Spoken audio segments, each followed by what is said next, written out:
Hi friends అందరికీ. ఇగో నిన్నటి నుంచి అదే కుక్కలకు అన్నమే పెట్టలేదు.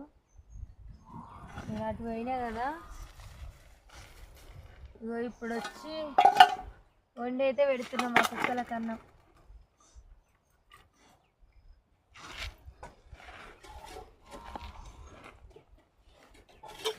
చారు పోసి కలిపి పెడుతున్నా. ఉత్తి పువ్వు అయితే తినవి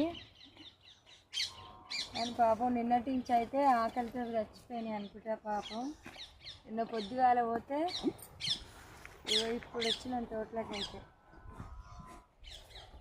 మస్తు ఆకలి మీద ఉన్నాయి. రోజు అయితే తోటలోకి వచ్చి వండి పెడతాను నేను.